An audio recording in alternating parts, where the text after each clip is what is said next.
Well, this has been a fast week, but still a lot going on in the Statehouse, especially since making up from the snow last week. I think many groups were here, and they're making up for time. They want to get in front of their legislators, in front of their senators, having their advocacy days. I think these are the days that, the resounding sound of Hoosiers in the Statehouse, it's exciting, it's necessary, and it's very important. So this week was very, I think, representative of how Hoosiers are wanting to engage with some of these pieces of legislation that are moving through. Some of the bills that we're hearing are more alarming than others, and I know that the Senate Dems are doing everything that we can to look at every last detail of these bills to advance our number one priority, and that is to address the livability, affordability of Indiana for Hoosier families. What conversations are you having about the calls for legislative changes after Haley Busby's death, and what is realistically possible to get done this session versus what could be on the table for next session? I think it's heartbreaking. As a mother, just as a decent person, you see a story like this and you just feel this sense of desperation, and you do wonder, what can we do? And I know that, colleagues, this is not a partisan issue. We're going to have to really work hard to get it right. We've got, it's complicated. You've got First Amendment rights, you have commerce rights, you're looking at all of these different angles. But at the end of the day, we need to do what's right so we don't have another terrible, terrible loss in our state. And our thoughts and prayers and love go out to Haley's family. But is there time to pass something like Haley's Law, for example, a pink alert system where an amber or silver alert wouldn't apply, or perhaps mandated training in schools regarding how to spot predators, how to spot the signs of online grooming? There's not a better time to have those conversations than right now. So yes, we should be having those conversations. I think some of the other conversations, quite frankly, we could do without.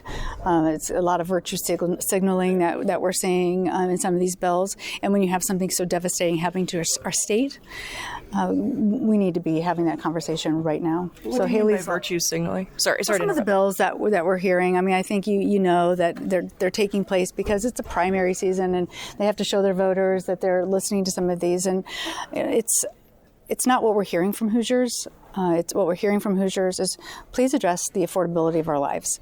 Please look at child care. Please look at health care. Please look at housing affordability, and please look again at health, at utility rates. And we're making some progress in some of those areas, but in others we're simply not. And we're not going to leave this 2026 legislative session without having a full conversation about all four of these pillars, which we came into this session, the Senate Dems did, making that our number one priority. And so that's what we've heard. But when something like the loss of Haley, the incredible, devastating story of what we're seeing unfold before us, I think it demands that we take a pause and say, what can we do so that doesn't happen to another family? Speaking of which, on elections, Secretary of State's office apparently made a mistake with some of the filings. They forgot to authorize who's supposed to do the signatures. Folks, a lot of you folks in here to sort of refile, just be on the safe side. Any thoughts, reaction to this disaster? I think it just speaks to the efficiency, the level of ability to do the job. These are details that when you take that oath of office, you absolutely need to know. I think it speaks right to issues of affordability, right to issues of democracy.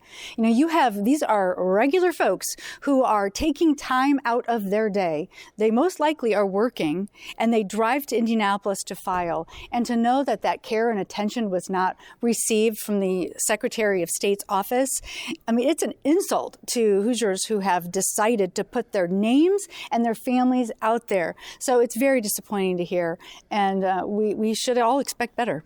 Did the caucus specifically tell its members to refile just in case? We absolutely have connected with all of our all candidates, and we're sure that the candidates filed, that they've got everything in place that they need to in order to be legitimate and on that ticket.